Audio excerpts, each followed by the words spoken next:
अगर आपका grade of boldness 2 से ज्यादा हो चुका है, 3, 4, 5, 6, 7, तो आप हेयर ट्रांसप्लांटेशन करवा सकते हो, राइट। और इन्हीं पेशेंट्स में सबसे अच्छा रिजल्ट आता है ट्रांसप्लांटेशन का। Hey guys, welcome back to this channel. कैसे हैं आप सभी? उम्मीद करता हूं बहुत ही ज्यादा बेटर होंगे। आज की Q&A वीडियो में आप सभी का स्वागत है। जैसा कि आप सभी जानते हैं, हम ऑलमोस्ट हर वीकेंड एक Q&A वीडियो रखते हैं जिसमें आपके मन में जो भी डाउट्स होते हैं हेयर ट्रांसप्लांट को रिलेटेड, आप उन डाउट्स को पूछते हैं एंड उन डाउट्स को हम डॉक्टर्स के साथ डिस्कशन करने के बाद आप लोगों के आंसर्स देते हैं। तो आज की वीडियो भी काफी ज्यादा इंटरेस्टिंग होने वाली है। वीडियो में आपने काफी इंपॉर्टेंट क्वेश्चंस पूछे हैं, कुछ क्वेश्चंस काफी ज्यादा जनरल भी हैं, लेकिन इन शॉर्ट वीडियो में काफी ज्यादा इंपॉर्टेंट टॉपिक्स को हमने कवर किया है। वीडियो काफी ज्यादा इंटरेस्टिंग होने वाली है। वीडियो को स्टार्टिंग से लेकर एंड तक आप जरूर देखिएगा। दोस्तों, वीडियो की तरफ बढ़ते हैं, लेकिन सबसे पहले अगर आप अपना हेयर ट्रांसप्लांटेशन करवाना चाहते हो और आप कंफ्यूज हो, आपको कितने ग्राफ्ट लगेंगे, आपका ट्रांसप्लांटेशन में खर्चा कितना आएगा, आपको ट्रांसप्लांटेशन करवाना चाहिए भी कि नहीं, और आप भी हेयर ट्रांसप्लांट से रिलेटेड इन्फॉर्मेशन सर्च कर रहे हो, तो आप हमारी वेबसाइट www.besthairhelp.com पे विजिट कर सकते हो। वहां पे आपको ट्रांसप्लांट से रिलेटेड सारी की सारी इन्फॉर्मेशन मिल जाएगी और आप भी अपना ट्रांसप्लांटेशन 100% सक्सेसफुली करवा पाओगे, जैसे कि काफी लोग करवा चुके हैं। नीचे मैंने डिस्क्रिप्शन में लिंक दिया हुआ है वेबसाइट का, आप वहां पे जाके हमसे कॉन्टैक्ट कर सकते हो।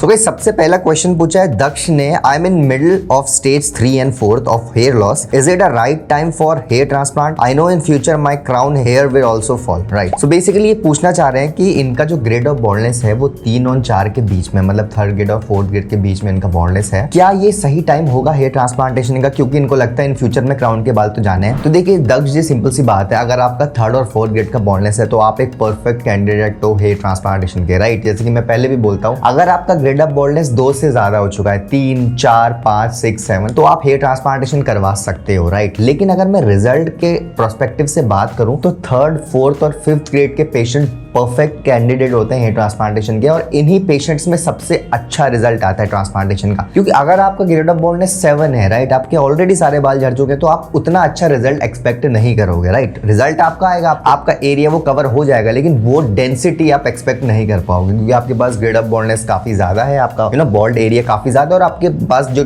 ग्राफ्ट है वो काफी लिमिटेड है, राइट। लेकिन अगर आपका ग्रेड ऑफ बॉल्डनेस 3, 4, 5 इनके बीच का है, तो आप एक बहुत डेंस, बहुत नेचुरल और बहुत अच्छा रिजल्ट एक्सपेक्ट कर सकते हो, और आप एक परफेक्ट कैंडिडेट हो हेयर ट्रांसप्लांटेशन के। और जहां तक मैं फ्यूचर की बात करूं, तो अगर आपको लगता है आपके क्राउन के बाल झड़ेंगे, तो उसको आप बिल्कुल कंट्रोल में ला सकते हो, राइट। ऐसा नहीं है कि वो झड़ेंगे तो बिल्कुल आप उनको झड़ने दो, आप मेडिकेशन ले सकते हो, आप ट्रीटमेंट ले सकते हो, जिससे इन फ्यूचर आपकी वो नौबत ही ना आए जब आपके क्राउन के बाल झड़ जाए, राइट। मैं अपने पर्सनल एग्जाम्पल की बात करूं तो मेरे केस में भी मेरे क्राउन में थिनिंग आ रही थी, राइट। ऐसा तो बिल्कुल नहीं था कि मेरे क्राउन में बिल्कुल भी थिनिंग नहीं आ रही थी, लेकिन फिर भी मैंने कंट्रोल किया, अपने एग्जिस्टिंग हेयर को मेंटेन किया, और आज मेरे ट्रांसप्लांटेशन को 5-6 साल हो चुके, आप देख सकते हैं क्राउन एरिया भी बिल्कुल वेल मेंटेन्ड है, राइट। तो ये आप पे डिपेंड करता है आप ट्रांसप्लांटेशन के बाद कैसी केयर करते हो अपने एग्जिस्टिंग हेयर की। नेक्स्ट क्वेश्चन पूछा है अमन ने, after transplant my frontal transplanted area skin colour has been changed and it shades like black, is it normal? अच्छा, अमन जी पूछ रहे हैं ट्रांसप्लांटेशन के बाद इनका जो ट्रांसप्लांटेड एरिया की स्किन है वो थोड़ी चेंज हो चुकी है, वो थोड़ी डार्क हो चुकी है, तो क्या ये नॉर्मल है? तो जी, ये बिल्कुल नॉर्मल है। हमने केस स्टडी आपको इसलिए शो करते हैं क्योंकि उन केस स्टडी में अगर आप फोकस करोगे तो आप देखना ट्रांसप्लांटेशन के बाद एक्चुअली जो आपका रेसिपिएंट एरिया होता है जहाँ पे ग्राफ्ट लगाए जाते हैं उसका कलर चेंज हो जाता है, राइट। काफी पेशेंट्स में वो रेड हो जाता है और काफी दिनों तक रेड रहता है, काफी पेशेंट्स में वो थोड़ा डार्क हो जाता है, तो ये टोटली नॉर्मल है। मेरा भी हुआ था, सबका होता है ऑलमोस्ट, राइट। और ये 1 से 1.5 महीना रहता है, so you don't have to worry about it, right. Next उन्होंने पूछा सिद्धार्थ ने, क्या हम हेयर ट्रांसप्लांट के लिए चेस्ट के हेयर यूज कर सकते हैं क्या? अगर कर सकते हैं तो वो कितने साल तक रहेंगे? तो देखिए सिद्धार्थ जी, सबसे सिंपल सी बात बताता हूँ, ट्रांसप्लांटेशन का रूल क्या है, आपके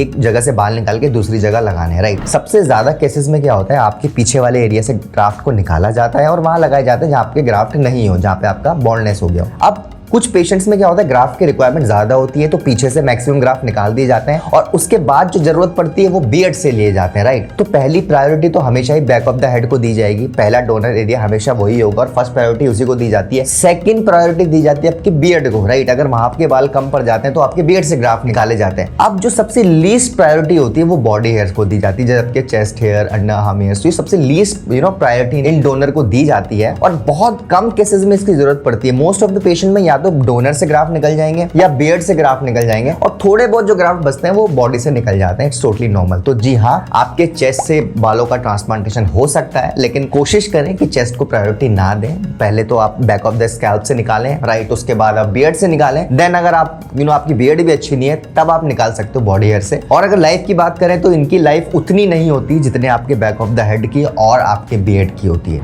नेक्स्ट क्वेश्चन पूछा है संजू ने, सर मैं 35 साल का हूँ ऋषिकेश से, मेरा हेयर फॉल ऑलमोस्ट स्टॉप हो चुका है और बालों की डेंसिटी काफी कम हो गई है, फ्रंटल हेयर लॉस हो चुका है, टोपी लगानी पड़ती है, क्या मेरे लिए ये बेस्ट टाइम होगा ट्रांसप्लांटेशन करवाने का? मेरा डोनर एरिया भी स्ट्रॉन्ग है। तो संजू जी बहुत सिंपल सी बात है, आपकी एज भी 35 ईयर ओल्ड होगी है, ठीक है, तो आप तो मतलब ट्रांसप्लांटेशन ही आपके पास ऑप्शन अवेलेबल है, राइट। अभी तो आप ऐसा नहीं है कि आप कोई भी मेडिसिन ले लोगे तो आपकी रीग्रोथ हो जाएंगे, वो एज भी आपकी जा चुकी है। दूसरी बात आप कर रहे हो, आपका हेयर लॉस भी कंप्लीटली स्टॉप हो चुका है, तो एक और चीज आपके लिए बहुत अच्छी है कि आपका हेयर लॉस भी स्टॉप हो जाएगा, तो आप तो बिल्कुल फिर ट्रांसप्लांटेशन करवाइए। और थर्ड सबसे अच्छी एडवांटेज आपकी है जो आपने बताया कि मेरा डोनर एरिया काफी ज्यादा स्ट्रॉन्ग है।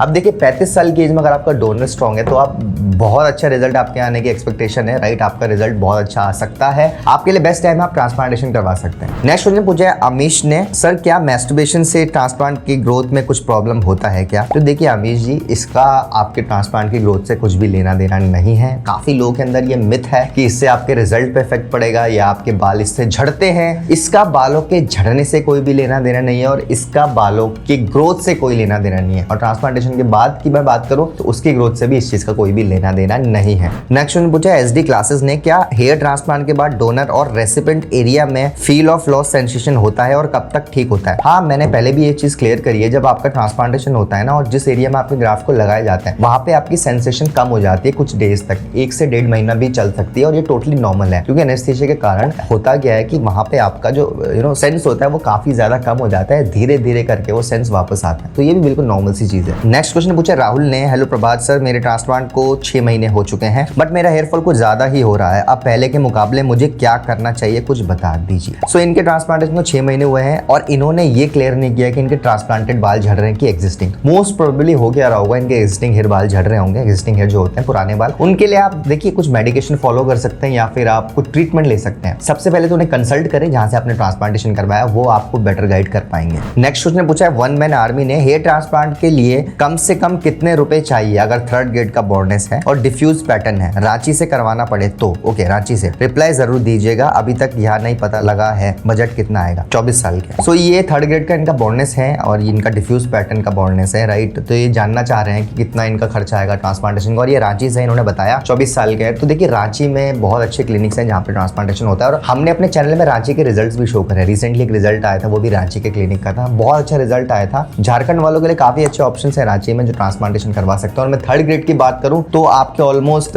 50 to 60,000 रुपीज कॉस्टिंग आएगी अगर आप एक अफोर्डेबल रेट में अच्छा ट्रांसप्लांटेशन करवाते हो तो। नेक्स्ट ने पूछा ऑल गेमिंग ने, प्रभात भाई मेरा हेयर लॉस बहुत हो रहा है तो मैं ट्रांसप्लांट करवाऊं कि फिर हेयर लॉस को कंट्रोल करूं? मेरा हेयर बहुत गिर रहा है डेली बेसिस में। तो कोशिश ये करें पहले हेयर फॉल को कंट्रोल करें, स्टॉप तो नहीं कर पाओगे to be very honest with you. पहले हेयर फॉल को कंट्रोल करें देन आप ट्रांसप्लांटेशन करवाएं। कहीं ऐसा ना हो कि आपने ट्रांसप्लांटेशन करवा लिया और रिजल्ट आते आते आपके पुराने बाल सारे झड़ गए, तो वो भी बहुत खराब लगता है। नेक्स्ट ने पूछा है योर फेवरेट ने, सर इसको मिलाकर 3 बार हो गया है, आप मेरे क्वेश्चन का आंसर नहीं दे रहे हैं। ट्रांसप्लांट के बाद मैक्सिमम कितनी पीआरपी लेनी चाहिए हेल्दी हेयर और ग्रोथ के लिए? तो देखिए हो सकता है मैंने आपका क्वेश्चन का आंसर पहले नहीं दिया होगा क्योंकि आपके जैसे क्वेश्चन पहले काफी लोगों ने पूछे और मैंने काफी बार आंसर दिया है, तो हो सकता है आपका क्वेश्चन स्किप हो गया। खैर आपने इतनी बार क्वेश्चन किया है तो मैं आपका आंसर देता हूँ। ट्रांसप्लांटेशन के बाद number of PRP patient to patient depend करती है, क्लिनिक टू क्लिनिक डिपेंड करती है। कुछ क्लिनिक्स ऐसे होते हैं जो ट्रांसप्लांटेशन के बाद एक भी पीआरपी नहीं देते फिर भी रिजल्ट आता है। कुछ क्लिनिक्स ऐसे होते हैं ट्रांसप्लांटेशन के बाद बहुत सारी पीआरपी देते हैं फिर भी रिजल्ट नहीं आता। सो इन शॉर्ट पीआरपी का आपके फाइनल रिजल्ट से कुछ भी लेना देना नहीं है, राइट। अगर आपका ट्रांसप्लांटेशन अच्छे से हुआ है तो आप नहीं भी लोगे पीआरपी फिर भी आपका रिजल्ट आएगा। पीआरपी बेसिकली आपकी हेयर ग्रोथ को बूस्ट करता है, जो रिजल्ट आपका 8 महीने में आना वो 6 महीने में आ जाता है, दैट्स इट। फाइनल आउटकम आपका बिना पीआरपी के भी वैसे ही आएगा जैसे पीआरपी लेने के बाद आने वाला है, राइट। नेक्स्ट क्वेश्चन पूछा है रजत गुप्ता ने,